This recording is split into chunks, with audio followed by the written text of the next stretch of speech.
Waalaikumsalam warahmatullahi wabarakatuh. Alhamdulillah. Nahmaduhu wa nasta'inuhu wa nastaghfiruh. Wa na'udzu billahi min shururi anfusina wa min sayyiati a'malina. Man yahdihillahu fala mudilla lahu wa man yudlil fala hadiya lahu. Ashhadu an la ilaha illallah wahdahu la syarika lahu wa ashhadu anna Muhammadan 'abduhu wa rasuluh. Allahumma salli wa sallim ala Muhammad wa ala alihi wa sahbihi ajma'in. Ya ayyuhalladzina amanu taqullaha haqqa tuqatih wa la tamutunna illa wa antum muslimun. Ya ayyuhan nasu taqu rabbakumul ladzi khalaqakum min nafsin wahidah wa khalaqa minha zawjaha wa batha minhuma rijalan katsiran wa nisaa'a wattaqullaha alladzi tasaaluna bihi wal arham. Inna Allaha kana 'alaikum raqiba. Ya ayyuhalladzina amanu taqullaha wa qulu qawlan sadida yuslih lakum a'malakum wa yaghfir lakum dhunubakum wa man yuti'illaha wa rasulahu faqad faza fawzan 'azima. Fa inna asdaqal hadithi kitabullah wa khairal hadi hadi Muhammad wa syarral umuri muhdatsatuha wa kullu muhdatsatin bid'ah wa kullu bid'atin dhalalah. Amma ba'd. Muslimin dan muslimat yang dirahmati oleh Allah Subhanahu wa taala sekalian, alhamdulillah pada malam ini kita dapat bersama-sama berhimpun dalam kuliah maghrib kita untuk kita sambung balik perbincangan kita menggunakan buku metodologi memahami hadis. Dan kita nak sambung hari ini muka surat 180. Masih lagi pada bab memahami hadis berdasarkan hadis lain, dan kita masuk kepada bahagian yang kedua, iaitu disiplin memahami hadis berdasarkan hadis lain.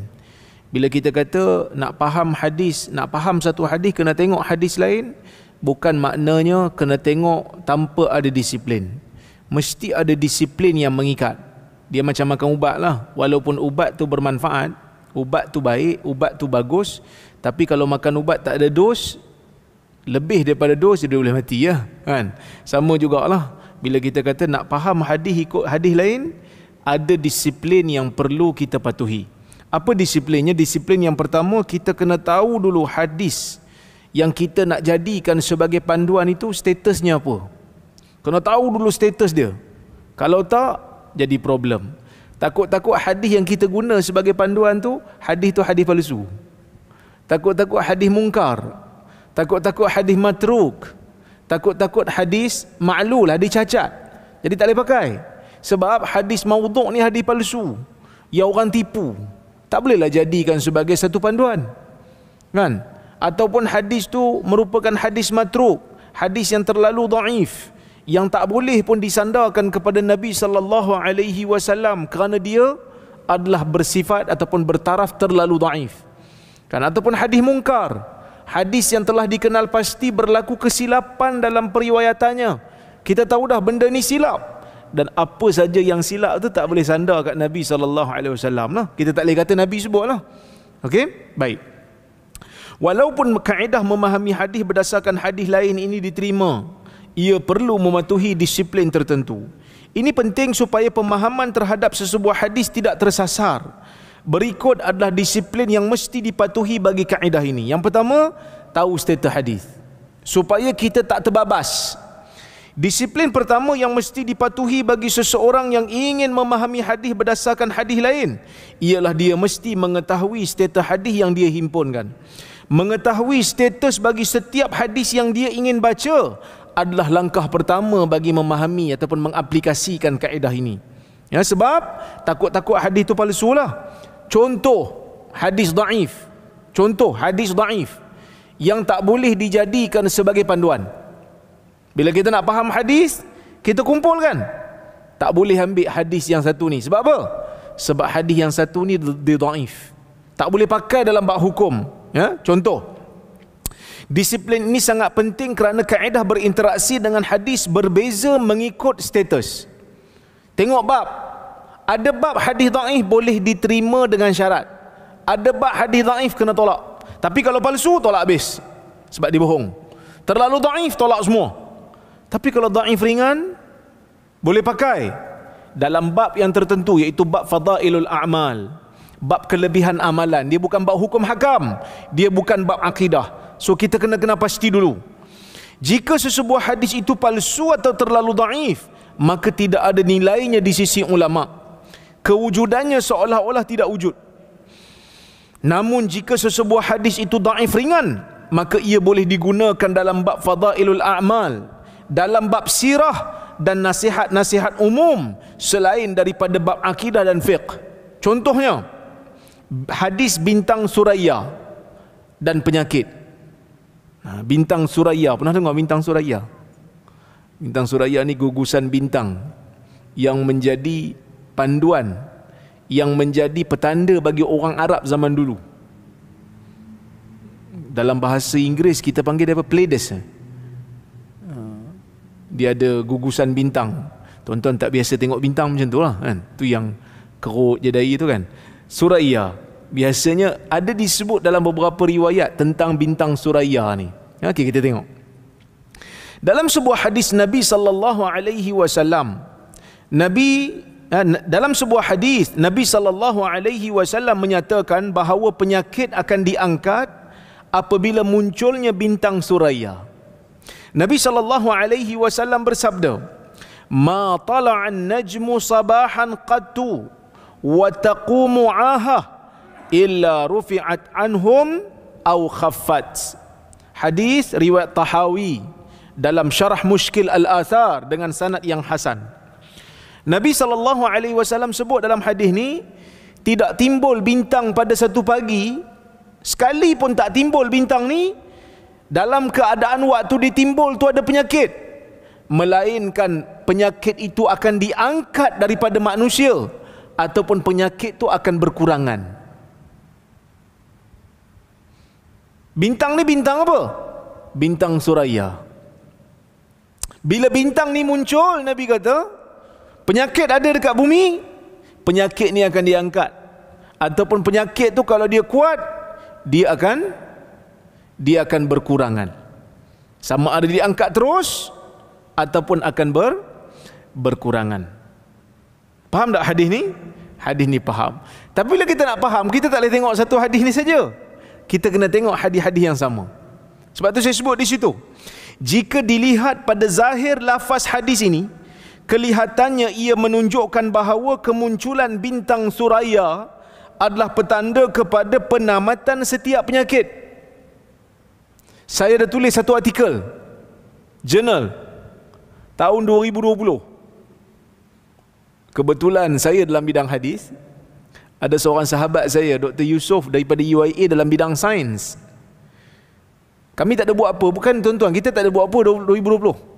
Semua work from home. Kan? Buku ni pun ditulis waktu PKP. Saya tulis satu lagi artikel. Sebab apa saya tulis artikel? Sebab waktu tu ada satu video daripada negara seberang kita, jiran kita, adik-beradik dengan kita, iaitu saudara-saudara kita di Indonesia. Mereka menyebarkan, atau bukan semualah, sebahagian daripada mereka menyebarkan satu video yang mengatakan COVID akan berkurangan pada bulan sekian-sekian. Saya tak ingat, tak silap saya bulan 5 atau bulan 6. Dan dia bacakan hadis ni. Sebab COVID bulan berapa? Mula COVID bulan 12 atau bulan 11 2019, betul?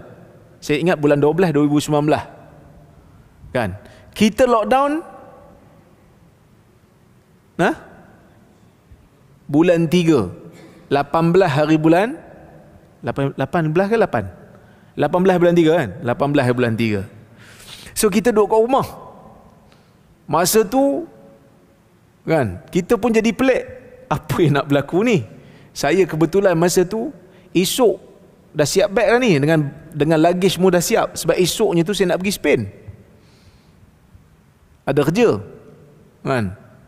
Jadi buat keputusan tak pergi. Betul lah, nasib baik tak pergi. Sebab ada yang dah pergi tersadai dekat airport, tak boleh keluar dan dia dihantar balik lah. Mujur lah tak pergi. So duduk 2 bulan, tiba-tiba keluar video kan, Duduk beberapa bulan, lepas tu dia keluar video, dia kata jangan risau, bulan sekian-sekian, saya tak ingat bulan berapa dia sebut dalam video tu. Saya cari balik video tu tak ada. Tapi dalam artikel saya tu saya ada hurai sikit lah. Dia kata penyakit wabak akan berkurangan ataupun akan hilang. Covid ni akan hilang. Sebab apa? Sebab pada bulan tu bintang ni akan muncul. Dan Nabi SAW jamin, dan Nabi SAW janji, bila munculnya bintang ni, penyakit akan kurang, penyakit akan hilang. Jadi bila main aja bab hadis, pakat duk mesej saya lah, ustaz tolong jawab, kan, ustaz tolong jawab. Maka saya pun tulis satu artikel. Saya tengok-tengok, saya kata benda ni boleh buat satu artikel jurnal. Saya pun minta seorang sahabat saya kata, hang tolong cari sikit pasal bintang ni dari sudut astronomi, saya cari dari sudut hadis. So kami menulis, kami bergabung lah, kan, bergabung penulisan, dan alhamdulillah tulisan tu diterbitkan oleh Bril, Jurnal Al-Bayan, Bril, Universiti Malaya. Alhamdulillah diterima. Okey. Dan tuan-tuan nak baca, tuan-tuan pergi tengok Google. Bintang As-Suraya dan kesannya terhadap Covid. Okey. Jika dilihat pada lafaz hadis ini, kelihatannya ia menunjukkan bahawa kemunculan bintang suraya adalah petanda kepada penamatan setiap penyakit. Itu asal. Nampak zahir macam itulah. Tapi betul ke? Jawapannya tak betul lah. Pemahaman tu. Pemahaman yang kata setiap penyakit hilang bila bintang ni muncul. Tak betul lah. Sebab apa tak betul? Dah bulan berapa ni? Covid tak hilang-hilang lagi. Siap naik lagi dah lah. Kita mula lockdown bulan 3. Bulan berapa dia buka balik? Tak ingat? Bulan 7 Saya tak ingat. Bulan 7. Saya bulan 7 kata salah. Lepas tu buka balik. Lepas tu PRK Sabah. Lepas tu kena kurung balik pada muka. Itu yang orang marah dengan ahli politik tu. Ingat lagi? Maksudnya penyakit tak berkurang disebabkan kemunculan bintang ni. Jadi kita kena cari pemahaman yang betul. Tak mungkin hadis salah. Tak mungkin hadis sahih tu salah. Tak mungkin. Tak mungkin Nabi SAW sebut benda yang batil. Tak mungkin. Kerana Nabi tu maksum. Hadis ni hasan. Hadis ni memang daripada Nabi SAW. Pemahaman kita yang perlu diperbetulkan. Tak boleh tengok satu hadis ni saja. Okey, tengok. Adakah ini bermakna semua penyakit akan diangkat setelah kemunculan bintang ini? Jawapan untuk persoalan ini perlu dilihat daripada perspektif hadis lain yang termasuk dalam bab yang sama dengan hadis ini. Ibnu Umar radhiyallahu anhuma menyatakan, anna an-nabiy sallallahu alaihi wasallam naha an bai'i thimar hatta tadhhab al-'ahah. Qala fasa'altu ibn Umar, mata dhalik? Qala tulu'u suraya. Hadis ni sahih. Riwayat ni sahih. Cuma riwayat ni dia ada gabungan di antara hadis Nabi SAW dengan pandangan Ibnu Umar. Apa dia tengok? Daripada Ibnu Umar, dia kata Nabi SAW melarang daripada jual beli buah-buahan. Nabi larang pekebun jual buah hatta tazhabal 'ahah, sehingga penyakit itu beredar. Anak murid Ibnu Umar dia tanya, mata zalik? Bila tu? Kata Ibnu Umar, tulu'us suraya, munculnya bintang suraya. Jadi kalau kita tengok riwayat ni, hadis sahih kan? Hadis ni riwayat Ahmad. Hadis yang umum tadi ni, nampak macam umum, tapi bila baca hadis yang kedua ni, nampak macam khusus. Dia khusus untuk apa? Jual beli buah-buahan. Okey. Kita dah dapat satu petanda. Oh, maksudnya Mungkin yang Nabi SAW maksudkan ialah penyakit yang ada kaitan dengan tumbuhan lah, dengan buah-buahan. Okey, kita tengok lagi. Hadis ini jelas menunjukkan bahawa yang dimaksudkan dengan penyakit ialah penyakit yang berkaitan dengan tanaman dan buah-buahan. Namun, terdapat hadis lain yang menunjukkan penyakit ini adalah penyakit secara umum, bukan terhad kepada penyakit tanaman dan buah-buahan saja. Abdurrahman bin Zaid bin Aslam berkata, Abdurrahman bin Zaid bin Aslam, dia kata apa?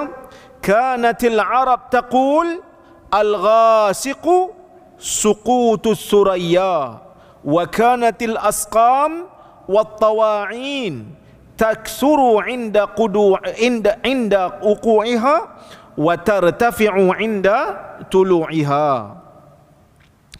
Abdurrahman bin Zaid bin Aslam kata, orang-orang Arab ni, dia mengatakan al-ghasiq, yang dimaksudkan dengan ghasiq itu ialah gugurnya bintang-bintang suraya, bintang suraya. Wa kanatil asqam, dan penyakit-penyakit, wat tawa'in, dan taun-taun, taksuru inda uqu'iha, akan jadi banyak bila bintang ni jatuh. Maksud bila bintang ni tak kelihatan, wabak akan berleluasa, penyakit pun akan berleluasa. Wa tartafi'u inda tulu'iha, dan penyakit akan terangkat, penyakit akan hilang bila bintang ni muncul balik. Kalau tengok dalam riwayat ni, nampak macam umum lah kan, sebab disebut taun, disebut penyakit, bukan hanya penyakit tentang bukan hanya penyakit yang berkaitan dengan pokok dan tumbuhan. Okey. Riwayat ini sememangnya berkaitan dengan bab ni. Memang berkaitan lah, sama lah, riwayat yang sama. Dua-dua cerita pasal penyakit, dua-dua cerita pasal bintang suraya. Tiga-tiga. Okey. Zahir daripada lafaznya menyebutkan bahawa penyakit yang akan diangkat dengan kemunculan bintang suraya adalah penyakit secara umum. Sehinggakan sebahagian ulama menganggap semua penyakit akan diangkat selepas kemunculan bintang ni. Ada. Antaranya Al-Munawi menyebut dalam kitab dia At-Taisir, Syarah Jami' Saghir. Dia kata semua penyakit terangkat bila muncul bintang ni. Sebab dia ikut zahir riwayat ni lah. Tetapi pendapat yang tepat menurut majoriti ulama, ia hanya berkaitan dengan penyakit tanaman dan buah-buahan saja. Ini kerana riwayat ni tak boleh diterima dalam bab ni, tak boleh pakai. Riwayat yang kita baca nombor 3 ni, yang umum ni tak boleh pakai, sebab dia adalah riwayat daripada tabi'in, mauquf kepada tabi'in, dan riwayat ni adalah riwayat yang dhaif kerana Abdurrahman bin Zaid bin Aslam adalah perawi yang dhaif. So tak boleh pakai lah. Dia adalah riwayat yang dhaif. Dia tu perawi yang dhaif, ingatan dia tak elok, ingatan dia lemah. Jadi bila dhaif, maka tak boleh kata semua penyakit. Buktinya apa? Kalau tuan-tuan tengok dalam artikel saya tu, saya bawa paling saya tak ingat, lama dah tulis kan. Ada 2 contoh saya bawa dalam sejarah orang Islam. Saya buka kitab Al-Bidayah wan Nihayah karya Ibn Kathir. Pada masa tu bintang muncul, bintang suraya muncul, penyakit taun tidak berhenti. Bahkan ada waktu dalam sejarah penyakit taun berlaku sejurus bintang tu keluar, dan dahsyat, kematian berlaku sangat banyak. Dan sahabat saya ni, Dr. Yusof ni, daripada UIA ni, dia ada satu software. Dia kira-kira pada tahun tu, pada tahun berlakunya taun di zaman silam, saya ingat tahun 500 Hijrah, 500 lebih Hijrah, kurun ke-6 Hijrah, dia boleh simulasikan langit pada masa tu memang bintang tu ada. Dia boleh buat simulation. Bintang tu ada dan penyakit tak berhenti, taun tak berhenti. Dan bukti kita pun samalah. Covid tak berhenti, walaupun selepas kemunculan bintang tu, still penyakit berterusan, berleluasa. Kan, walaupun negara kita dibuka pada bulan 7 kalau tak silap, tapi di negara luar still masih lagi dahsyat lagi. Sebab itu bila buat PRK je, orang ramai berkumpul, naik balik COVID kan. Jadi apa sebenarnya pemahaman yang betul untuk hadis ni? Kita terpaksa abaikan hadis yang riwayat yang dhaif ni, kita pakai riwayat yang sahih yang Nabi SAW maksudkan bila muncul aja bintang tu, penyakit yang berkaitan dengan tumbuhan dan buah-buahan aja yang akan terangkat. Betul ke Ustaz?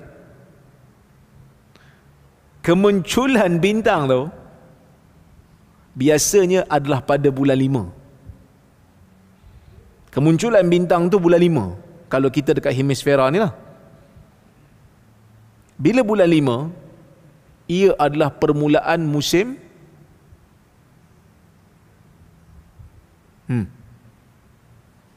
kalau negara 4 musim, bulan 5 permulaan musim apa? Nak masuk musim panas. Bila nak masuk musim panas, buah dah keluar. Kemungkinan untuk buah tu rosak dah berkurang. Sebab tu penyakit kurang lah. Jadi untuk negara musim panas, negara yang ada 4 musim ni, biasanya buah-buah akan keluar pada musim panas. Tamar akan keluar, buah tembikai akan keluar, syamam akan keluar. Ini Ustaz duduk Madinah dia tahu apa? Syamam apa? Tembikai susu. Tembikai susu akan keluar, macam-macam anggur akan keluar. So waktu tu musim panas. Jadi permulaan musim panas, dia bukan sebab bintang tu yang angkat penyakit. Bintang tu muncul menunjukkan musim panas dah masuk. Bila musim panas dah masuk, buah kebiasaannya akan selamat. Jadi bolehlah jual. Boleh faham tak? Bukan sebab bintang tu. Saya lagi tuan-tuan suruh saya ingat saya pergi ajar bab bintang lah kan. Tak, bintang tu hanya petanda kepada permulaan musim panas, yang mana musim panas ni petanda ataupun musim di mana buah-buahan jadi banyak. Buah-buahan jadi ranum. Okey? Habis bab tu. So kita tak boleh pakai riwayat yang dhaif. Yang kedua, contoh yang kedua, hadis Nabi SAW nak muliakan Mut'im bin Adi. Bukan bila kata hadis dhaif tak boleh pakai, maksudnya mutlak. Tapi ada bab hadis dhaif boleh pakai. Saya sebut tadi ada 3 bab. Pertama, fadail amal. Kedua, sirah. Yang ketiga, nasihat-nasihat. Okey, tengok ni. Jika sesebuah hadis dalam bab tersebut dhaif ringan, maka ia boleh dijadikan sebagai dalil sokongan untuk memahami hadis-hadis lain dalam bab yang sama. Ia dibenarkan dengan 2 syarat. Yang pertama, tak berkaitan dengan hukum hakam fiqh. Yang kedua, tidak menyanggahi hadis yang lebih kuat daripadanya. Contohnya, Nabi SAW sewaktu dalam peperangan Badar. Dalam perang Badar ni kita tahu Nabi SAW berjaya mendapat tawanan perang. Nabi dapat tawanan perang untuk kali pertama sebab baru dilaksanakan ataupun baru disyariatkan jihad kan. So dapat aja tawanan perang, Nabi SAW ikat dia orang ni, jangan bagi lari. Tapi Nabi ada sebut satu perkataan. Nabi kata, "Lau kana al-Mut'im bin Adi hayyan fayukallimuni ataupun thumma kallamani fi haula'in natna la taraktuhum lah." Hadis riwayat al-Imam al-Bukhari, yang mana Nabi SAW sebut dalam hadis ni, kalau Mut'im bin Adi ni masih hidup dan dia berunding dengan aku pada nak melepaskan mereka-mereka yang jijik ini, aku akan tinggalkan mereka ni untuk dia. Semata-mata kerana dia, aku akan lepaskan mereka ni. Siapa mereka ni? Puak-puak Quraisy. Siapa puak-puak Quraisy ni? Orang yang lanyak Nabi SAW, orang yang lanyak para sahabat, orang yang bunuh Sumayyah, orang yang bunuh Yasir, orang yang bunuh orang-orang yang terkorban di dalam peperangan Badar, dan orang yang menyeksa orang Islam, termasuk Khabbab, termasuk Bilal, ramai lagi. Jadi yang Nabi tangkap ni adalah orang yang memang jahat, yang memang zalim pada Islam. Sepatutnya kalau kita dapat tawan orang yang jahat dengan kita, kita buat apa?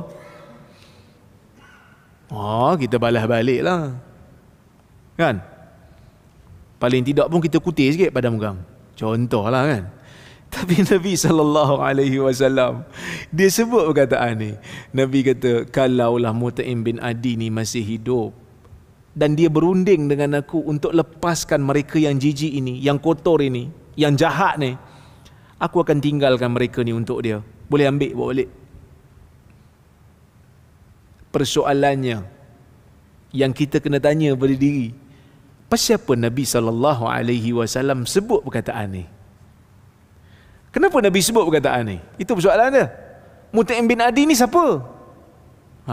Itu persoalan dia. Siapa Mut'im bin Adi ni sampai Nabi SAW nak muliakan dia sampai tara tu? Kita pun cari dalam riwayat, tengok dalam kitab-kitab hadis, kan, nak faham, kan? So kena tengok riwayat. Tengok dalam riwayat Bukhari tak jumpa, tengok dalam riwayat Muslim tak jumpa, tengok dalam riwayat Abu Daud tak jumpa, tengok dalam kitab-kitab hadis yang sahih tak jumpa. Pasal apa? Bila kita tengok dalam kitab-kitab sirah, dalam kitab-kitab maghazi yang menghimpunkan riwayat-riwayat perang Nabi SAW, yang menghimpunkan riwayat-riwayat sirah Nabi SAW, ada satu riwayat daripada Al-Waqidi. Siapa Waqidi? Waqidi ni ulama yang dia ni ingatan dia lemah sikit. So riwayat dia bukan lemah sikit lah, sebahagian kata lemah banyak. Tapi dalam bab sirah dia ni boleh diterima, sebab bidang dia.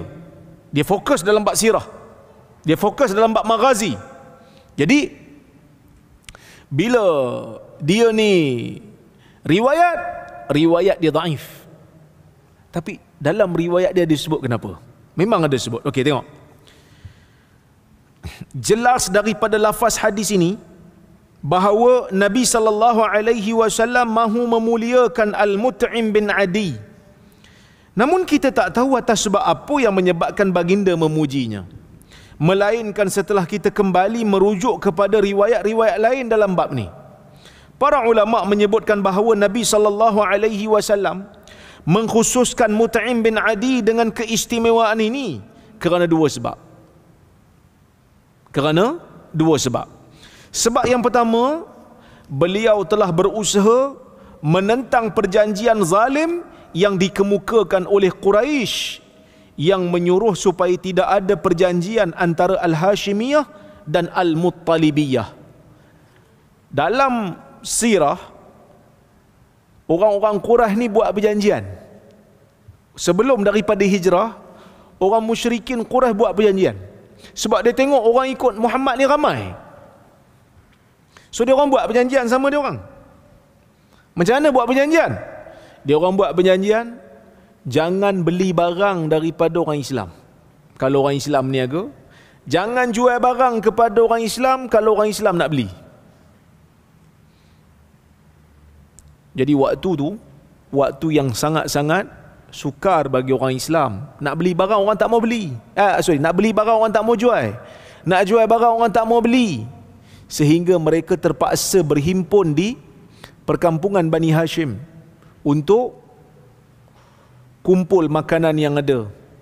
Sehingga kan pada waktu tu, dalam sebahagian kitab sirah disebutkan, orang Islam terpaksa makan daun-daun kayu, kulit-kulit kayu, kerana waktu tu waktu yang sangat lapar. Dan orang Quraisy siap buat perjanjian tu, tulis atas lembaran, gantung dekat Kaabah. Ya. Jadi orang yang mula-mula di kalangan orang yang pembesar Quraisy yang tak setuju dengan perjanjian zalim ni, Mut'im bin Adi. Dialah usaha supaya pembatalan perjanjian ni dilakukan. Batalkan, dia kata ini semua zalim. Itu pertama jasa dia. Yang kedua, beliau telah melindungi Nabi SAW apabila baginda pulang daripada Taif selepas kematian Khadijah dan Abu Talib. Lepas daripada Abu Talib meninggal, lepas daripada Khadijah meninggal, kan, Nabi SAW pergi ke Taif. Sebab apa Nabi pergi ke Taif? Sebab dah belah-belah tahun dah duduk dekat Mekah ni, yang masuk Islam hanyalah orang miskin.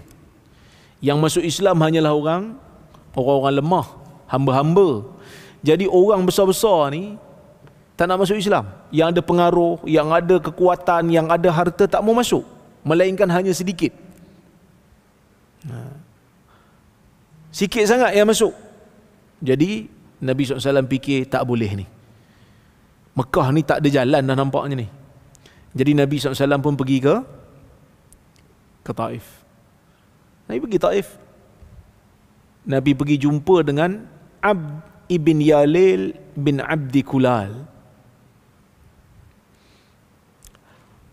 Kisah ni diceritakan dalam Sahih Bukhari, yang mana Aisyah radhiyallahu anha pernah bertanya Nabi SAW, "Ya Rasulullah, hal laqita min yaumika yauman ashadda min yaumi Uhud?" Wahai Rasulullah, pernah tak kau bertemu sepanjang hari engkau, sepanjang hidup engkau, pernah tak kau bertemu dengan satu hari yang lebih dahsyat penderitaannya berbanding hari Uhud? Sebab Aisyah ni dia tahu hari Uhud ni merupakan hari di mana Nabi SAW kehilangan 70 orang sahabat dia, gugur syahid. Antara yang Nabi paling sayang, yang Nabi paling ingat, siapa? Hamzah. Nabi hilang Hamzah, Nabi hilang Hanzalah, Nabi hilang Mus'ab bin Umair, Nabi hilang bapa kepada Jabir, Abdullah Al-Ansari, Nabi hilang Anas bin Nadar, pak saudara kepada Anas bin Malik. Ramai di kalangan sahabat-sahabat yang terkenal gugur syahid. Nabi itu sendiri, Nabi SAW itu sendiri cedera. Kan Nabi pakai mighfar. Mighfar ni besi. Besi yang ditenun pakai apa? Besi-besi yang berbulat. Ditenun, tutup kepala, tutup tengkuk, tak nak bagi cedera kalau pedang datang daripada belakang ataupun daripada tepi. Lepas tu baru pakai helmet. Nabi pakai mighfar tu, 2 biji daripada besi tu masuk dalam pipi Nabi, tenggelam. Luka ni. Abu Ubaidah datang, dia kata, "Ya Rasulullah, biar saya cabut." Dia cabut sebiji, terkeluar besi tu. Gigi Abu Ubaidah gugur sebiji. Lepas tu Abu Bakar kata, "Satu lagi bagi saya. Saya pun nak juga khidmat untuk Nabi." Abu Ubaidah kata, "No, turn saya. Saya minta dulu. Duduk." Dia pun cabut lagi satu gigi dia pun cabut. 2 gigi Abu Ubaidah tertanggal disebabkan oleh kerana nak tanggal besi yang terlekat dekat pipi Nabi SAW. Sebab tu Aisyah tanya, sebab peristiwa ni peristiwa yang berat. Peristiwa ni peristiwa yang tak pernah ada dalam sejarah Islam sebelum ni. Kalah. Bukanlah kalah tu kalah terus, tak. Gugur ramai. Nabi cedera. Sehingga datang satu suara, Muhammad dah mati.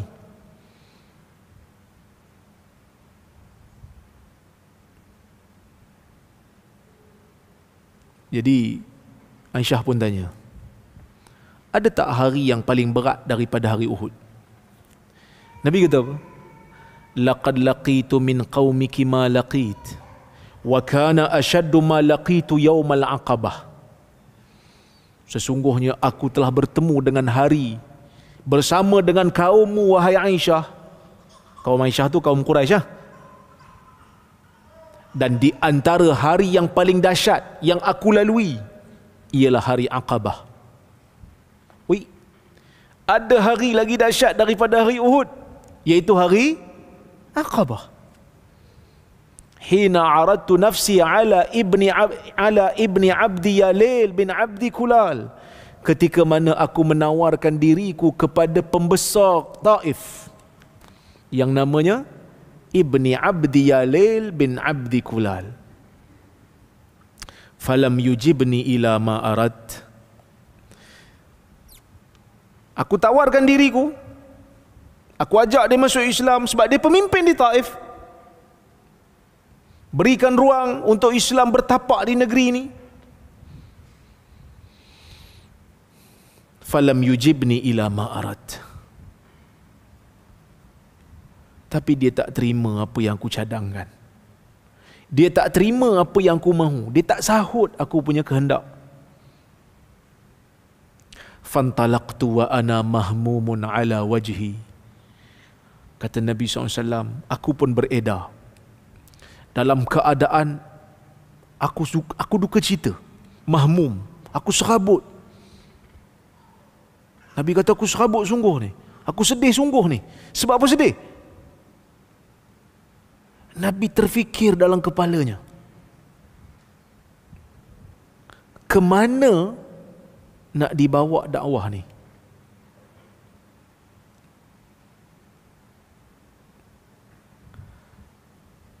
Dekat Mekah berbelas tahun, 12 tahun, tak ada siapa ikut. Melainkan hanyalah orang-orang yang tidak ada pengaruh. Orang-orang miskin yang ramai. Bukan orang politik, bukan orang yang ada kuasa. Abu Jahal tak mau ikut, Abu Lahab tak mau ikut, Abu Sufyan pun masa tu tak ikut lagi. Utbah dan Syaibah bin Rabi'ah pun tak ikut. Ubay bin Khalaf pun tak ikut. Uqbah bin Abi Mu'aid pun tak ikut. Ini semua pembesar-pembesar. Tu yang Nabi pergi ke Taif. Pergi ke Taif, ada perhitungannya. Kenapa Nabi pilih Taif? Kerana Taif ini adalah bumi yang tinggi. Dan Taif adalah bumi yang subur. Dari sudut percaturan Nabi SAW, kalau dapat Taif, negeri ini selamat. Sebab dia tinggi. Nak pergi serang satu tempat yang tinggi ni susah. Sebab tu kubu-kubu, kalau tuan tengok kubu-kubu lama, castle banyak atas bukit. Kalau kat Jordan dulu dia ada Karak Castle atas bukit. Dan dia subur. Kalau siapa pergi Taif, dia akan nampak buah-buahan, dia akan nampak tumbuh-tumbuhan, sayur-sayuran, banyak. Sebab memang Taif ni di antara tempat yang subur. Bahkan kalau tengok dalam riwayat sirah, memang Utbah dan Syaibah bin Rabi'ah ada kebun anggur pun dekat Taif, walaupun dia orang Mekah. Tu yang Nabi makan anggur tu. Utbah dan Syaibah tu macam kesian, dia suruh adas pergi bawa, kan? Ni cerita dalam sirah.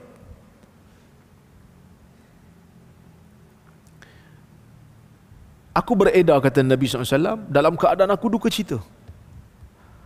Dalam riwayat sirah disebut, pemimpin Taif ni suruh budak-budak baling batu dekat Nabi SAW.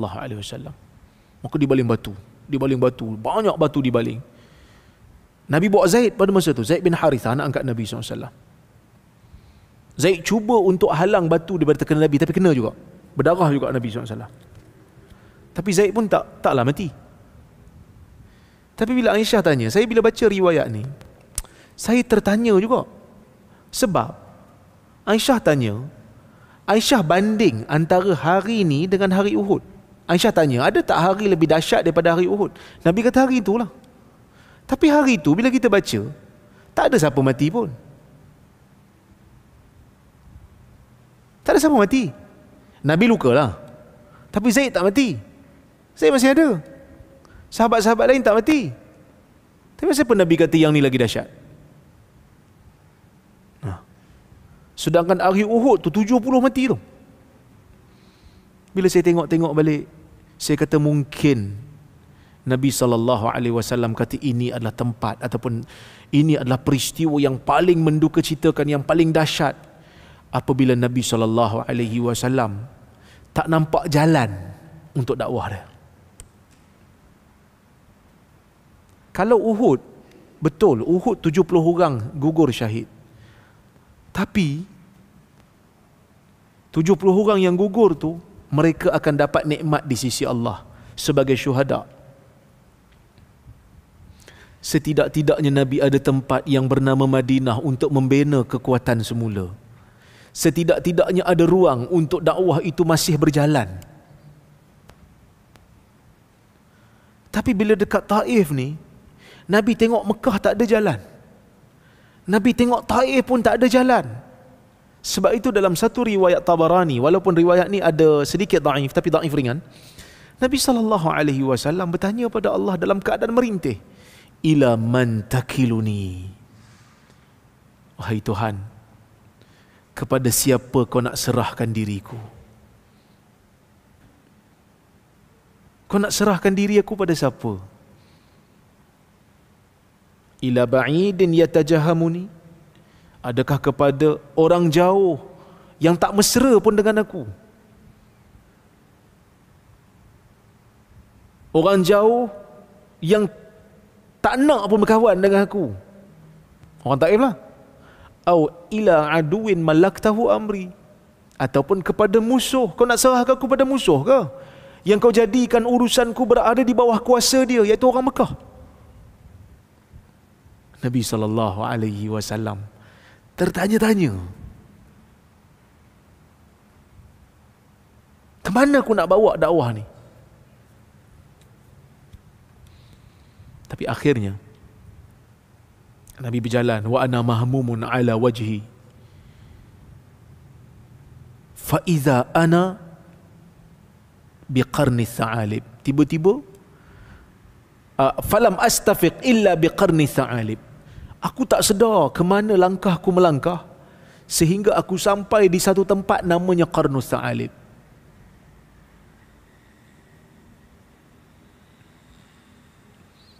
Farafa'tu basari, aku pun angkat kepalaku, aku angkatkan pandanganku.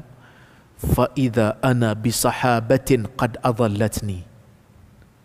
Tiba-tiba aku ternampak ada awan yang memayungiku. Awan duk payung Nabi. Fa nadartu fiha fa idza huwa Jibril. Aku tengok dalam awan tu, tengok ada Jibril. Macam mana Jibril duduk dalam awan? Jibril bukan besar lagi ke? Wallahu a'lam. Nabi cerita ni benda gaib, kita tak tahu. Tapi Nabi nampak, tengok kat awan tu Nabi nampak ada Jibril. Wa nadani wa sallama alayya wa qala ya Muhammad inna rabbaka qad sami'a qawla qaumika laka wa ma raddu alayk. Jibril panggil aku, Jibril bagi salam pada aku, dan Jibril kata, ya Muhammad, inna rabbaka, sesungguhnya Allah, sesungguhnya Tuhanmu, qad sami'a qawla qaumika laka wa ma raddu alayk. Tuhan kau dengar kata-kata kaum kau terhadap engkau, dan Tuhan dengar apa tindakan mereka pada engkau. Tuhan melihat, Tuhan tahu. Mungkin sebab tu bila Allah Ta'ala turun surah Isra yang berlaku selepas daripada peristiwa Taif ni, Tuhan tutup dengan ayat innahu huwas samiul basir. Engkau, sesungguhnya Tuhan itu maha mendengar lagi maha melihat. Sebab waktu tu, sebelum berlakunya Isra dan Mi'raj tu, Nabi SAW berada dalam keadaan yang sangat-sangat sukar dalam perjuangan dakwah dia. Allah Ta'ala nak bagi tahu kat Nabi, ya Muhammad, aku jemput kau ke langit. Mungkin itulah mesejnya. Kita baca Quran, kita cuba mencari hikmah. Mungkin ini di antara hikmahnya. Muhammad, kami israkan kamu. Kami bawa kamu berjalan daripada Masjidil Haram ke Masjidil Aqsa yang kami berkati kelilingnya, untuk kami tunjukkan kepada kamu tanda-tanda kebesaran kami. Sesungguhnya Dia, yakni Tuhan, maha mendengar lagi maha melihat. Muhammad, apa yang berlaku pada engkau, jangan sekali-kali ingat Allah Ta'ala tak peduli. Jangan sekali-kali ingat Allah Ta'ala tak dengar rintihan kau. Jangan sekali-kali ingat Allah Ta'ala tak melihat apa yang dilakukan terhadap engkau. ketika mana pintu Mekah tertutup untuk engkau, ketika mana pintu Taif tutup untuk engkau dan membaling batu kepada engkau, ketahuilah pintu langit sentiasa terbuka untuk menerima kehadiran engkau dan mendengar rintihan engkau dan melihat tindak tanduk engkau, wahai Muhammad. Jibril kata, Allah dengar, Allah tahu. Laqad ba'atha ilaika malakal jibal lita'murahu bima syi'ta fihim.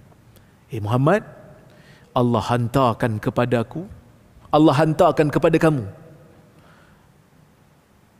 malaikat yang jaga bukit. Kau berilah apa arahan yang kau nak pada dia.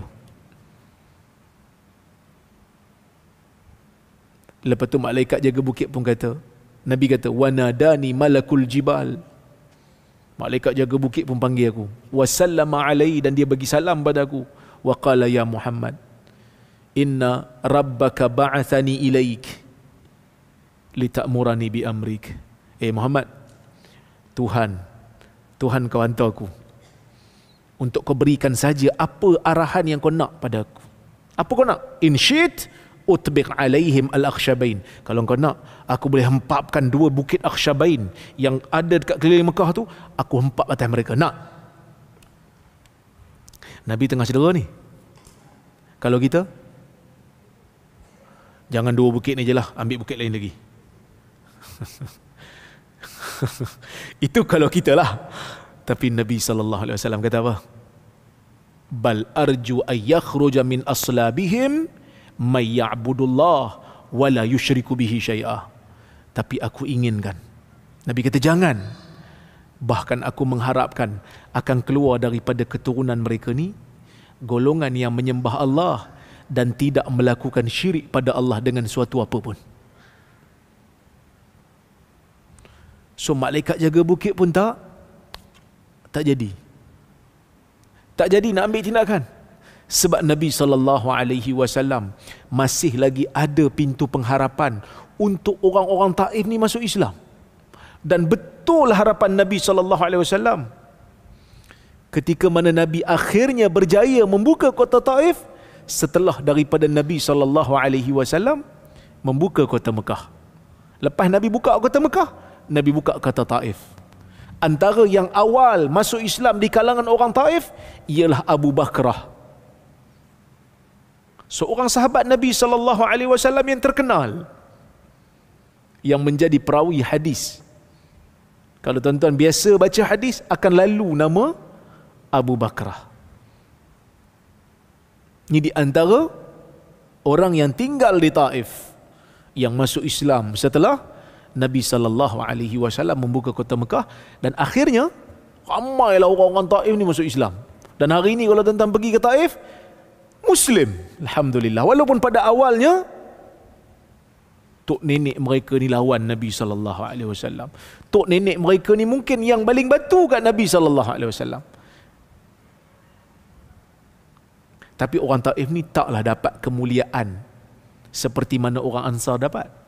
Walaupun mereka masuk Islam, tapi sebab dia orang lambat. Nabi pergi kat dia orang dulu. Kalau dia orang terima, hari ni tuan-tuan kalau pergi umrah ke pergi haji, tak ziarah Madinah, ziarah Taif lah. Kan? Tapi oleh kerana dia orang tak terima awal, Madinah terima dulu. Maka hari ni kalau orang pergi umrah, pergi haji, mesti rindu nak pergi Madinah. Ada nak pergi Taif tak? Kalau ustaz tanya, pergilah. Kalau ustaz tanya, kami pun tak ingat nak pergi. Maksudnya dilambat sikit lah. Begitulah kadang-kadang Allah Subhanahu Wa Taala menetapkan kelebihan pada puak-puak yang awal-awal menyahut seruan dakwah. Wallahu alam. Kita sambung lagi sikit insya-Allah.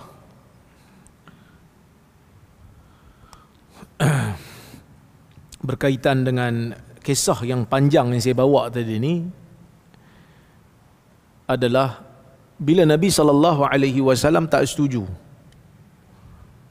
malaikat untuk menghempapkan gunung ataupun bukit Al-Akhshabain ke atas orang-orang Taif, Nabi pun baliklah ke Mekah.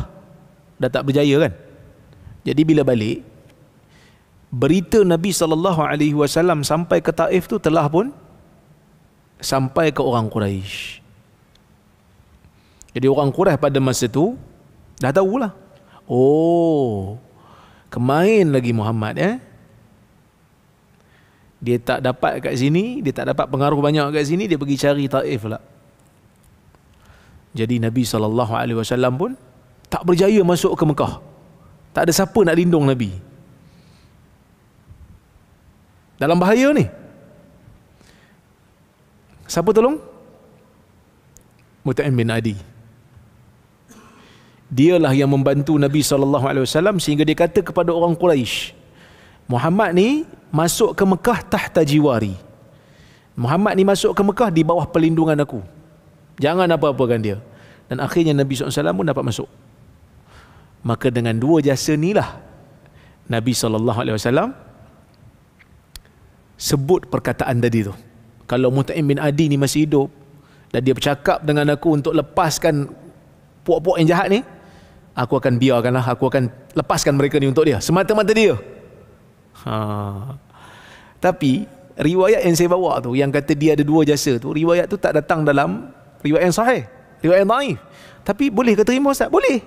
Sebab bab sirah ni selagi mana bukan hukum hakam, selagi mana bukan akidah, sirah aja, nak melengkapkan cerita je, boleh pakai. Sirah ni ulama dia tak ketat sangat, dia boleh pakai. Baik. Maka kita fahamlah kan. Sebab tu saya sebut muka surat 184, kisah penentangan terhadap perjanjian yang zalim dan pelindungan Mut'im bin Adi kepada Nabi SAW apabila baginda SAW pulang daripada Taif tidak disebut melainkan dalam kitab-kitab ahli sejarah.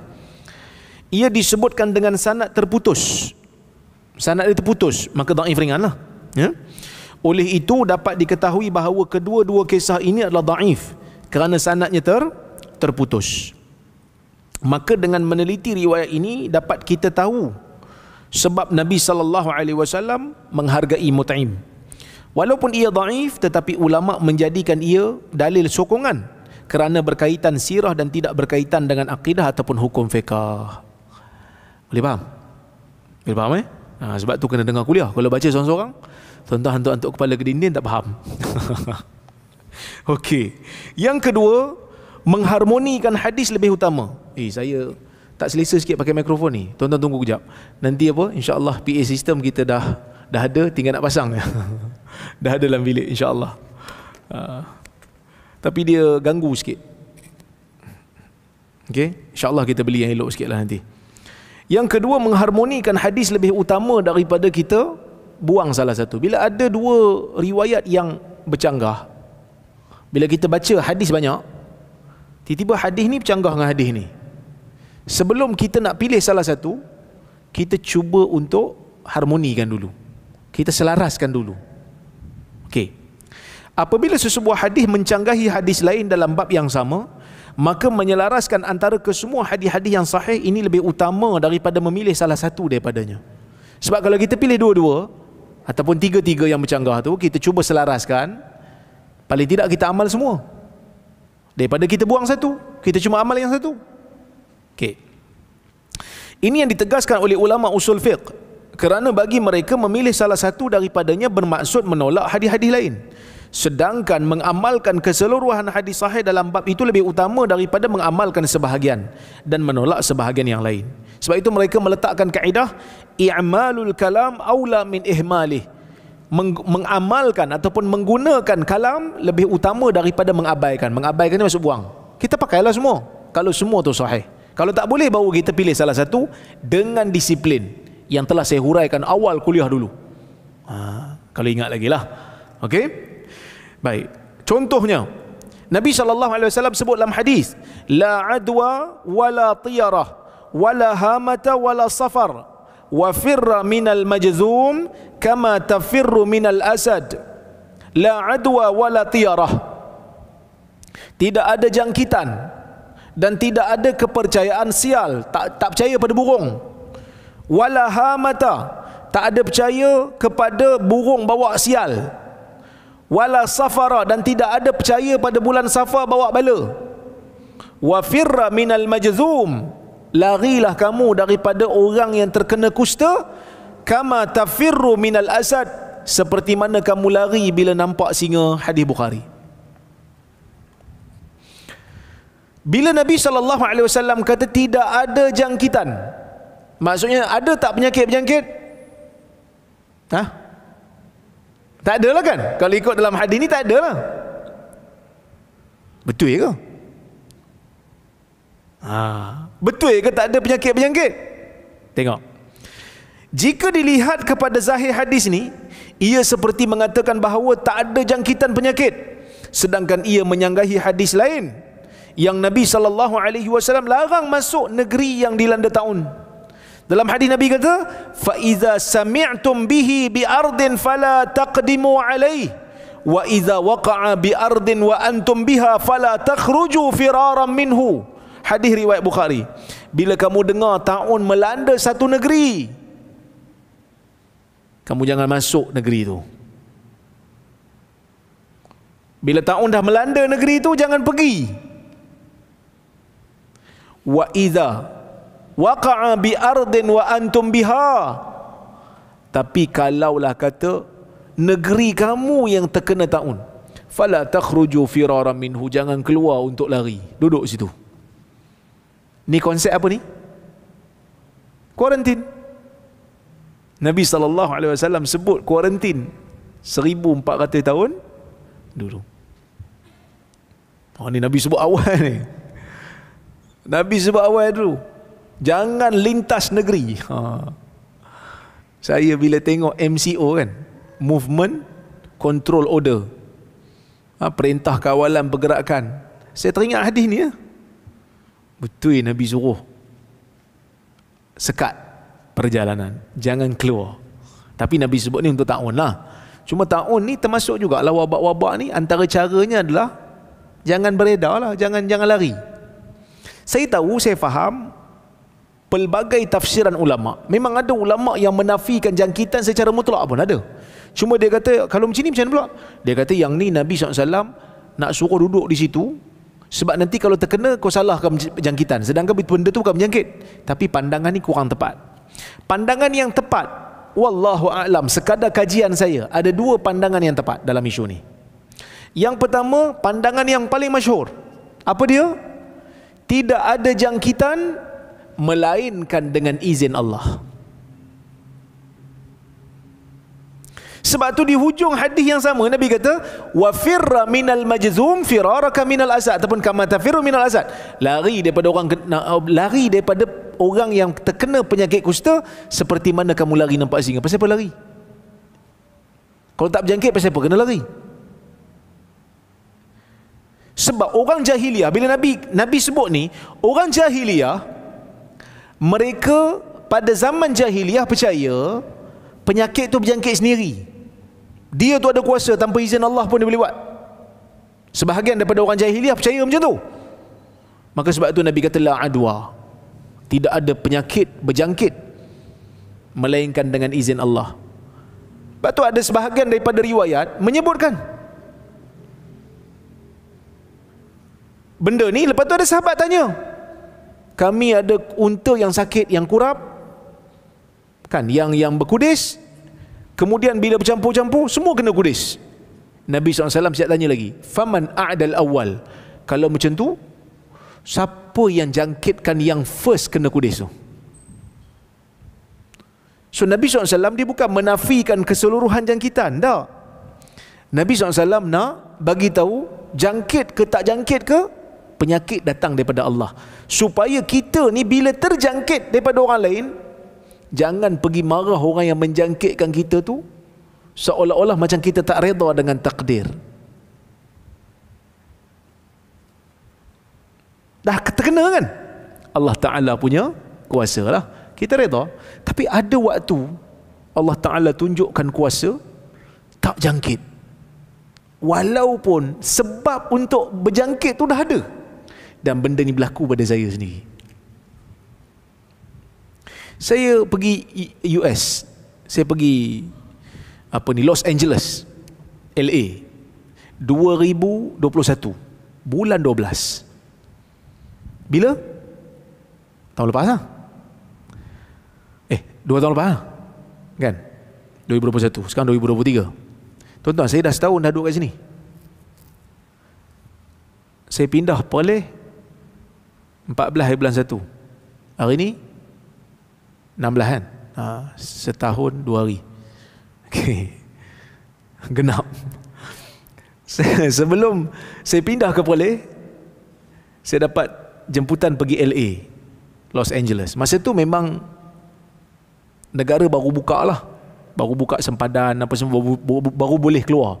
Itu pun urusan nak keluar tu susah. Kena swab dalam masa 24 jam. Macam-macam lah dia punya SOP. Kena ambil booster lah apalah kan. So saya pun ambil booster. Lepas tu saya buat swab. Saya pun pergi dengan isteri 2 orang. Anak tinggal dekat rumah Ipoh, rumah mak. So saya pergi dengan isteri saya 2 orang. Duduk dekat US. Hari saya duduk, saya ingat dalam 10 hari tak silap, ada jemputan pergi sana. Saya isi orang kata apa, isi slot lah.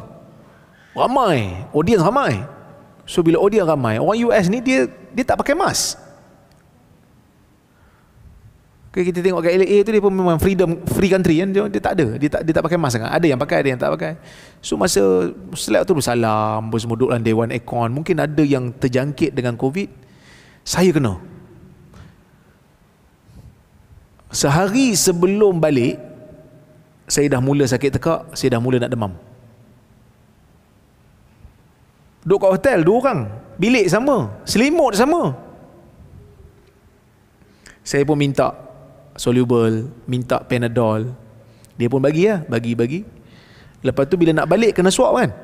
Jadi kami pun swab negatif. Duduk negatif. Okey lah, duduk negatif, tak payah usah hati lah. Duduk dalam flight, saya dah mula rasa demam.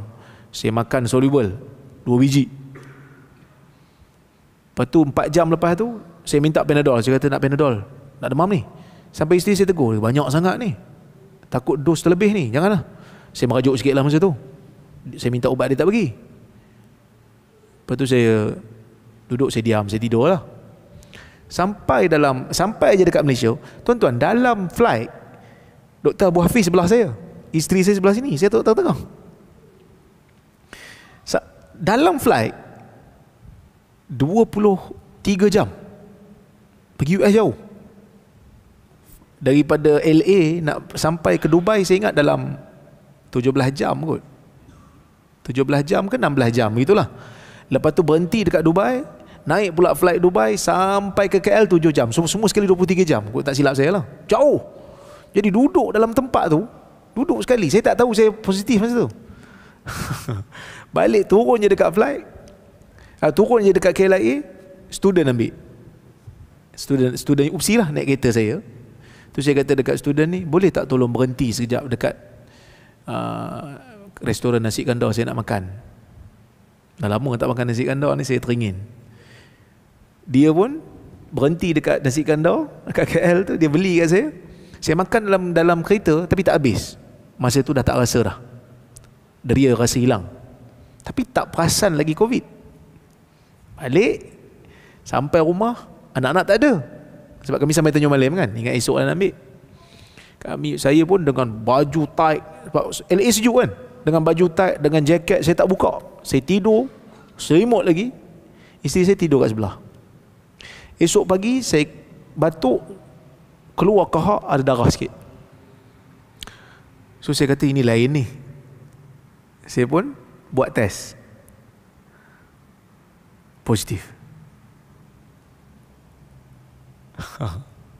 Bila positif,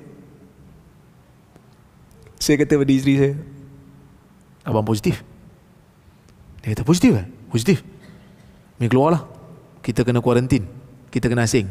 Dia tak payahlah, semalam kita dah tidur sekali dah kan, kita dah tidur sebelah-sebelah dah, dalam flight pun dah sekali dah, duduk sebelah-sebelah. Saya kata tak, keluar. Saya kata keluar. Sebab kalau saya mati, you boleh tengok anak-anak. Saya fikir ICU orang masa tu kan, tak pernah kena. Jadi bila kena COVID, memang seksa sikit lah. Napas susah, deria bau hilang, deria rasa hilang. Isteri saya sampai kesudah tak kena. Tak demam, tak batuk, tak ada apa. Saya kata kat dia, test lagi. Dia test lagi. Tak apa ni, negatif. Siapa kesudah negatif? Saya call Abu Hafiz, negatif. Akhirnya betul lah, jangkit ni dengan izin Allah. Kalau tanya saya, siapa yang duduk dengan saya yang kena COVID, saya tak tahu. Sebab bila salam dengan orang, saya akan sanitize tangan. Siapa yang saya salam, saya akan sanitize. Tara jaga pun kena. Orang yang tidur sebelah kita, relax je, tak kena. Maka betul lah, tidak ada jangkitan melainkan dengan izin Allah. Tafsiran yang kedua, yang masyhur juga di sisi ulama hadis, la dekat sini bukan bermaksud menafikan, tetapi bermaksud melarang. La adwa, jangan jangkitkan orang. Maksud kalau kau sakit, duduk, jangan jangkitkan orang. Itu tafsiran yang kedua. Cuma nak bagi tahu, bukan Nabi SAW menafikan jangkitan tu secara mutlak. Tak. Jangkitan tu ada, tapi dengan izin Allah. Hadis ini mengajarkan umat Islam tentang konsep kuarantin. Ia diguna pakai untuk mengawal wabak sehingga ke hari ini. Namun jika penyakit tidak berjangkit, maka apa perlunya konsep kuarantin? Melihat kedua-dua hadis ini, ulama merumuskan bahawa sebenarnya penafian yang terdapat dalam hadis pertama tadi bukan penafian terhadap jangkitan penyakit secara mutlak, tetapi ia menafikan bahawa penyakit itu berjangkit dengan sendirinya tanpa izin Allah. Ini kerana orang-orang jahiliah percaya bahawa penyakit mempunyai kekuatan sendiri untuk menjangkiti makhluk, sedangkan kesemuanya itu dengan izin Allah Azza wa Jal. Wallahu ta'ala a'lamu bissawab. InsyaAllah kita sambung kuliah kita untuk akan datang Isnin depan, insyaAllah. Isnin depan tak ada kan? Tuan-tuan cuti panjang kan? Jadi kita cuti panjang sikit.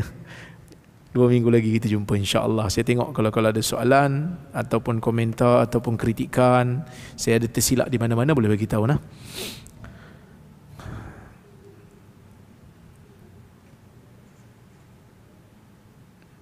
Oh, ni ada minta, ni ada orang apa? Kutip hutang ni. Hutang minggu lepas. Dia kata sebab soalan saya minggu lepas ustaz tak jawab, tiba-tiba mikrofon mati. Ingat? Okay, saya nak kena jawab lah. Dia kata, Assalamualaikum Dr. Waalaikumsalam. Saya daripada Sulawesi. Semoga kita semua Allah tetapkan di jalan yang benar. InsyaAllah, amin. Soalan saya, ada hadis, sesungguhnya Allah Azza wa Jal apabila menciptakan seorang hamba untuk syurga, maka Allah menjadikannya beramal dengan amalan penduduk syurga, hingga ia mati dalam keadaan beramal dengan amalan-amalan penduduk syurga. Lalu ia dimasukkan ke dalam syurga dengan amalan tersebut. Dan apabila Allah menciptakan seorang hamba untuk neraka, maka Allah menjadikannya beramal dengan amalan penduduk neraka, hingga ia mati dalam keadaan mengamalkan amalan penduduk neraka. Lalu ia dimasukkan ke dalam neraka dengan amalan tersebut. Hadis riwayat Abu Daud dan Ahmad. Ini soalan dia kata, bagaimana kita nak faham hadis ni agar tidak merasa sia-sia kalau kita ternyata telah ditakdirkan ke neraka? Na'udzubillah min zalik. Macam mana jawab? Okey. Ada satu hadis yang lebih dahsyat daripada ni kalau kita dengar mula-mula. Nabi SAW dalam hadis riwayat Ibnu Mas'ud dalam Sahih Bukhari dan juga Sahih Muslim, Nabi SAW menyebutkan, inna ahadakum la ya'malu bi'amali ahlil jannah hatta ma yakunu bainahu wa bainal jannati illa dhira' faya'malu bi'amali ahlin nar fayadkhuluha wa inna ahadakum la ya'malu bi'amali ahlin nar hatta ma yakunu wa bainahu wa bainan nari illa dhira' fayasbiqu alaihi alkitab fayamalu bi'amali ahlil jannah fayadkhuluha. Atau kama qala, Nabi kata dalam hadis ni, salah seorang daripada kamu mungkin beramal dengan amalan ahli syurga sepanjang hayat dia, sehingga jarak dia nak masuk syurga tu sehasta je, tapi catatan Tuhan mendahului, lalu dia beramal dengan amalan ahli neraka, dia masuk neraka. Ni lagi takut. Kalau ni tak apalah, dia kira daripada awal dia amal syurga, lepas tu masuk syurga. Hak yang ni, yang nak saya sebut ni, daripada awal hidup dia sampai ke hujung amalan ahli syurga, tapi catatan Tuhan mendahului, takdir Tuhan mendahului dia. Dia beramal dengan amalan ahli neraka, dia masuk neraka. Ada satu lagi manusia, Nabi kata, beramal dengan amalan ahli neraka, sehingga jarak dia nak masuk neraka tu sehasta je, catatan Tuhan mendahului, lalu dia beramal dengan amalan ahli syurga dan dia masuk dalam syurga. Yang ni pun takut juga. Pasal apa takut? Takut kita yang beriman ni masuk nombor satu, hak orang yang kita marah, yang kita kata dia kafir, yang kita kata dia musyrik, takut dia pula jadi orang nombor dua, dia masuk syurga, kita pula meraban tibin. Na'udzubillah. Sebenarnya tuan-tuan, sebenarnya hadis yang kedua yang saya baca baru ni tadi ni, yang bukan ditanya tadi ni, hadis tu ada berbagai tafsiran, tapi saya bawa tafsiran yang ada kaitan dengan dua-dua hadis. Sebab dia ada tafsiran lain, tapi saya bawa dia ada banyak tafsiran, tapi tafsiran yang saya akan bawa ni yang sama, saya akan hurai dua-dua. Supaya tuan-tuan tahulah, hadis yang saya baca tadi tu ada macam-macam tafsiran, tapi yang saya bawa ni salah satu daripada tafsiran yang ada. Apa dia? Ketika mana Nabi SAW menyebutkan hadis ni, dan ketika mana Nabi SAW menyebutkan hadis yang saya baca tadi, Nabi bukan bercerita tentang pilihan manusia. Sebaliknya, Nabi bercerita tentang pengetahuan Allah Azza wa Jal dan ketentuan Allah Azza wa Jal. Macam mana? Dalam dunia ni, ada benda yang Allah Ta'ala bagi kita pilih, ada benda yang Allah Ta'ala tak bagi kita pilih. Tak bagi kita pilih, muka macam mana tak boleh pilih, bangsa apa tak boleh pilih, kulit warna apa tak boleh pilih, lahir di mana tak boleh pilih, mak bapak siapa tak boleh pilih. Tuan-tuan isi borang ke? Ni nak lahir dah ni, lagi 2-3 hari, tolong isi borang siapa mak bapak kamu. Saya ingat semua kalau boleh pilih, semua nak jadi anak jutawan Melaka lah. Senang hidup, kan? Tapi Tuhan tak bagi pilih. Bila Tuhan tak pilih, Tuhan tak bagi pilih, maksudnya Tuhan tak adalah bertanggungjawab, kan? Rozaimi, pasal apa kau Melayu? Rozaimi, pasal apa kau tak apa nak cerah? Mana saya nak tahu? Dah memang macam ni. Contohlah, kan? Tuhan tentukan, Tuhan tak bagi pilih. Yang ni tak timbul persoalan Tuhan akan tanya pasal apa dan pasal apa. Tak. Hikmah Tuhan pasti ada. Bila Tuhan menciptakan kita tanpa pilihan tu, ada hikmahnya. Pasti, kerana Allah Ta'ala tu hakim. Tapi ada benda Tuhan bagi pilih. Apa yang Tuhan bagi pilih? Amalan Tuhan bagi pilih. Tuan-tuan datang kuliah tadi, ada orang paksa tak? Letak senapang, jom pergi kuliah. Jangan cakap banyak. Ni zaman-zaman apa? Zaman-zaman bini-bini tengah bad mood ni. Kan, kita suami-suami ni, isteri-isteri tengah bad mood sekarang ni. Jangan salah cakap. Tambah-tambah outstation tempat salah. Abang nak pergi Thailand, seminggu ni ada mesyuarat. Betul kan mesyuarat? Dia cek tentatif semua, kan? Jangan main-main, kan? Zaman-zaman ni lah. Cuma ada benda Tuhan bagi pilih, iaitu amalan. Kita datang kuliah ni tadi, tak ada siapa paksa. Kita nak beriman ataupun nak kufur, tak ada siapa paksa. Kita nak salat ataupun tak nak salat, tak ada siapa paksa. Tuhan suruh, Tuhan perintah, tapi tak ada siapa paksa. Tak ada siapa pergi heret kita tarik, pergi ambil wuduk. Tak ada. Bahkan paksaan dalam ibadah menafikan ikhlas, dan ikhlas dalam ibadah menafikan, ketidakadaan ikhlas dalam ibadah menafikan pahala. Tak ada pahala bila tak ikhlas. Allah Azza wa Jal beri kita pilih. Sebab tu orang dia tak boleh salahkan takdir kalau dia pilih nak jadi jahat. Boleh satu orang bila kena tangkap mencuri, pasal apa hang ni mencuri? Dia kata nak buat macam mana? Kan takdir Tuhan. Macam tu kita lempang je dia sekali. Pasal apa lempang aku? Nak macam mana? Kan takdir Tuhan. Kan.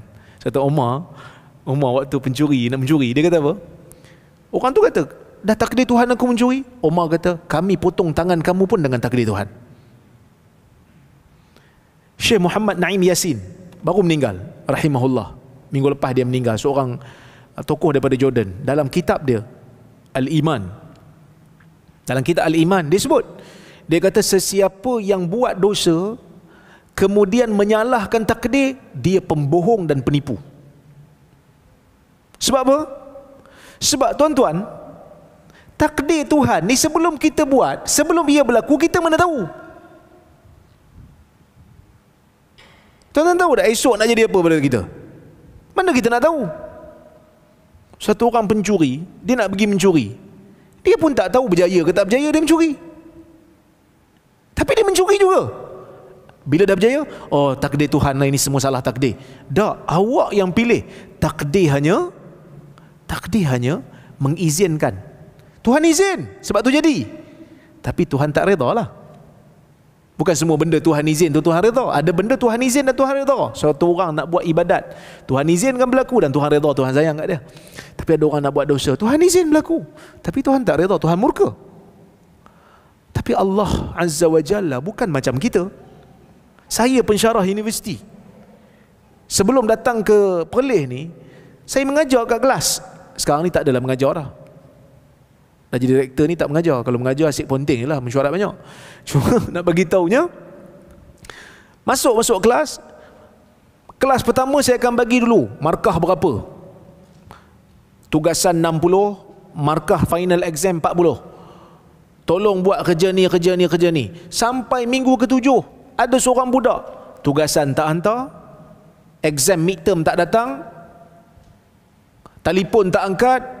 Boleh tak saya kata, awak ni oleh kerana midterm tak buat, tugasan tak hantar, awak akan gagal dalam subjek ni, awak gagal dalam paper ni. Boleh tak? Saya boleh jangka, sebab saya pensyarah. Tiba-tiba dia datang final exam, tugasan tak hantar, midterm tak buat, 60 markah dihilang. Dia pun jawab final exam. Bila jawab final exam, dia dapat 30/100. 30/40 lah. Kumulatifnya 30/100. Gagal ke lulus? Gagal. Bila gagal, boleh tak dia datang bawa paper, datang jumpa saya? Ni Rora, Dr. Rora lah ni, cakap saya gagal. Saya cakap saya lulus. Kan saya akan lulus? Saya kata mana boleh. Saya hanya predict, saya jangka memang awak akan gagal sebab awak tak buat semua kerja tu. Lain kali janganlah sangka saya gagal, sangkalah saya lulus. Tak boleh lah, sebab awak tak buat kerja tu. Saya pensyarah manusia biasa pun saya boleh agak. Allah Azza wa Jal, dia bukan macam manusia. Allah Maha tahu. Dia cipta kita, dia tahu perangai kita, dia tahu sikap kita, dia tahu apa yang kita akan pilih. Jadi bila Allah Ta'ala kata, hamba ni nanti, makhluk aku ni nanti akan masuk neraka dengan pilihan dia. Dah kalau dengan pilihan dia, kenapa Tuhan tentu awal-awal? Bukan Tuhan tentukan tanpa beri pilihan. Tuhan tentukan dengan beri dia pilihan. Dan dia memilih. Dan Tuhan tahu dia akan pilih apa. Faham? Itu maksud dia. Supaya jangan putus asa. Jangan putus asa, kan? Sebab kita pun tak tahu kita ni belah mana. Tuan tahu ahli syurga ke ahli neraka? Angan-angan memang masuk syurga lah. Tak nak lah masuk neraka tu, jadi kena usaha lah. Okay. Kemudian, Assalamualaikum warahmatullahi wabarakatuh. Adakah amalan azan saat orang hilang dalam hutan atau tempat lain kononnya ada jin yang culik? Adakah mama ini memiliki asal dalam agama? Jazakallah khair wa antum jazakumullah khair. Sebahagian ulama menyebutkan azan ni sebab dalam hadis Nabi SAW kata syaitan ni bila dengar azan dia lari, terkentut-kentut dia lari. Bila azan tu dah habis, dia datang balik, dia kacau orang solat. Oleh kerana tu mereka meletakkan pemahaman yang tu, semua benda yang ada kemungkinan disebabkan oleh syaitan, maka mereka akan benarkan azan. Sebab tu bila berlakunya, umpamanya lah, bila ternampak lembaga yang menakutkan, mereka akan suruh azan. Antaranya riwayat Abu Daud lah, iza taghawwalatil ghilan fabda'u bil azan. Bila kamu nampak ada lembaga-lembaga macam syaitan, azan supaya lari apa ni jin-jin. Jadi kalau masuk lautan mungkin disuruh oleh jin, sebab memang ada riwayat dalam hadis zaman Umar dikatakan apa ni, orang tu diculik oleh jin. Jadi jin ni pun ada yang jahat, jadi kalau azan dia takut. Mungkin itu penyebab dia. Tapi kalau kita tahu ini bukan syaitan punya kerja, yang ni memang hilang betul, so kita pergi cari dulu lah kan. Okey. Assalamualaikum. Waalaikumsalam. Saya nak tanya, saya seorang yang berambut panjang, pernah ditegur untuk membuka ikatan rambut ketika solat. Tapi jika saya lepaskan rambut, ia agak sedikit mengganggu saya ketika solat kerana rambut akan masuk dalam mulut, dalam mata. Adakah saya perlu untuk lepaskan rambut ketika salat atau ada keluasan dalam bab ni? Jazakumullah khair wa antum jazakumullah khair. Berdasarkan hadis daripada Ibnu Abbas, Nabi SAW memang melarang orang untuk salat dalam keadaan rambutnya diikat. Untuk lelaki, untuk perempuan tak apa. Untuk lelaki Nabi larang rambutnya diikat dan lengan baju ataupun lengan seluarnya itu dilipat. Hukumnya adalah makruh. Sebab apa? Sebab dia ada gambaran orang yang sombong. Sebab bila dia lipat baju, dia ikat rambut, seolah-olah dia tak nak rambut dia tu kotor terkena lantai. Jadi hukumnya makruh. Kalau solat dalam keadaan begitu, hukumnya makruh, solatnya sah. Jadi saya cadangkanlah, potong rambut tu. Kan? Tapi kalau saya sayang ustaz, saya pakai Pantene setiap hari contoh kan. Kalau nak pakai Pantene setiap hari, nak ikat juga rambut tu, makruh lah. Makruh lah. Ini menurut majoriti ulama lah. Menurut majoriti ulama.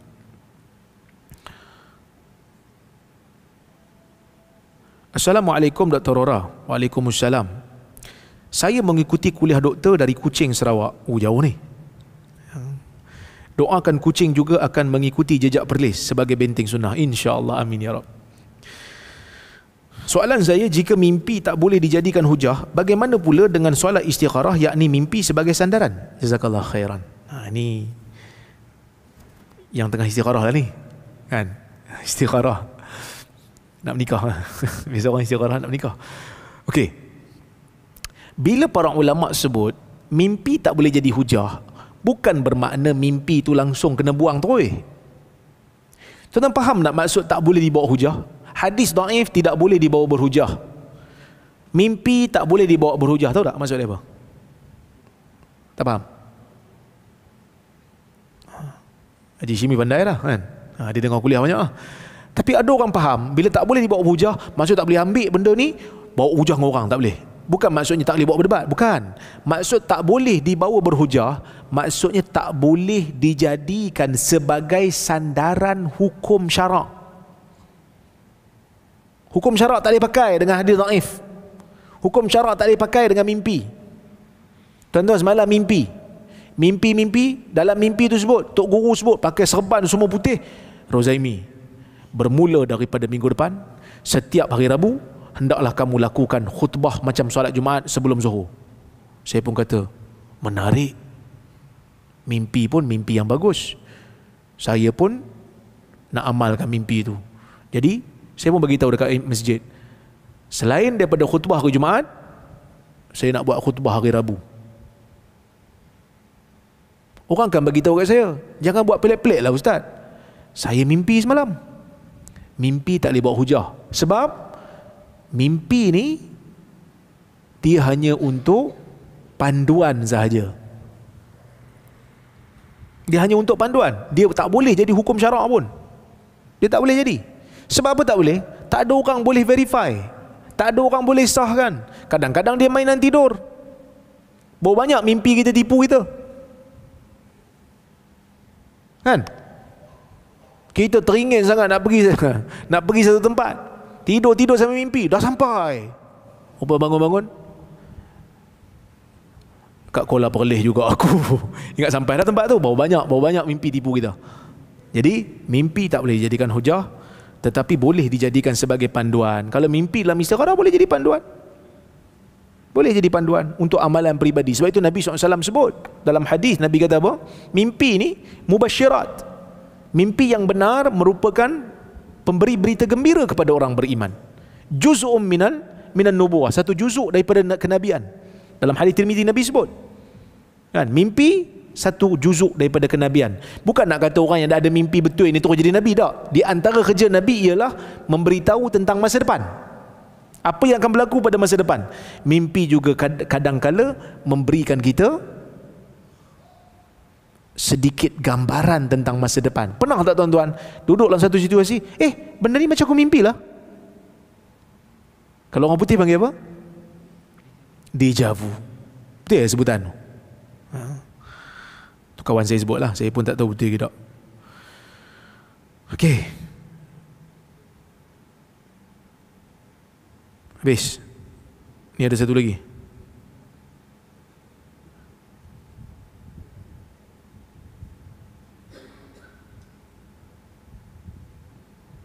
Ni soalan daripada live. Soalan saya, kita tak dibenarkan memelihara anjing di rumah. Macam mana jika kawasan tempat tinggal tu kawasan yang high criminalis seperti pencurian, penculikan, boleh ke pelihara anjing? Dalam hadis Nabi SAW sebut 3 benda. Kuliah minggu lepas Nabi sebut 3 benda yang boleh. Kalbu said, kalbu zara' wa kalb al-mashiyah. Anjing untuk tanaman, untuk jaga tanaman, anjing untuk memburu, dan juga anjing untuk ternakan. Selain daripada ni Nabi kata intaqasa min ajrihi kulla yaum qirat ataupun qiratan. Ada perbezaan riwayat. Siapa yang bela anjing selain daripada yang 3 ni akan berkurang pahalanya satu hari 1 qirat. Qirat ni ada yang kata sebesar Bukit Uhud, ada yang kata Allah Ta'ala je tahu kiraan, tapi kuranglah. Imam Nawawi cenderung pada tafsiran kedua ni. Jadi jaga rumah termasuk tak dalam ni? Dalam hadis tak masuk. Oleh kerana tu ulama berbeza pendapat. Dalam mazhab Syafi'i pun ada perbezaan. Sebahagian ulama dalam mazhab Syafi'i, Al-Iraqi sebut benda ni dalam kitab dia Tarhut Tathrib. Dia kata ulama mazhab Syafi'i berbeza pendapat dalam masalah ni. Sebahagian mengatakan tak masuk sebab tak disebut dalam hadis. Tapi pandangan yang sahih dalam mazhab Syafi'i, dan juga pandangan ni jugalah yang tepat, 3 benda ni Nabi sebut kerana ada keperluan. Jaga ternakan, jaga kebun, dan juga memburu. Ada keperluan. Kalau rumah kita memerlukan dan tidak ada pilihan lain, maka dibenarkan. Dibenarkan, insya-Allah. Tapi dia bukan jadi pet lah, dia jadi betul anjing lah. Tapi dia kata sebenarnya saya takut rumah sini Ustaz banyak pencuri. Dia pergi bela anjing kecil. Orang saya sepak mati anjing. Anjing yang kecil yang comel-comel tu kan, itu tak boleh lah. Dia betul-betul anjing yang betul-betul boleh melunaskan keperluan dia lah. Saya kena sebut tu. Sekejap lagi orang guna lesen ni, dia pergi ambil anjing yang bulu dia, anjing tu pun tak nampak jalan sebab dia punya bulu ni sangat. Nak kejar pencuri pun tak nampak kan. Jenuh pula kena selak bulu kening dia sendiri. Wallahu a'lam. Terima kasih banyak pada semua. InsyaAllah jika ada kesempatan yang lain kita bertemu lagi. Saya mohon maaf terkasar bahasa tersilap kata. Terima kasih pada Global Ihsan yang menganjurkan kuliah pada malam ini secara online. Aqulu qawli hadza wa astaghfirullahal azim li wa lakum. Wassalamualaikum warahmatullahi wabarakatuh.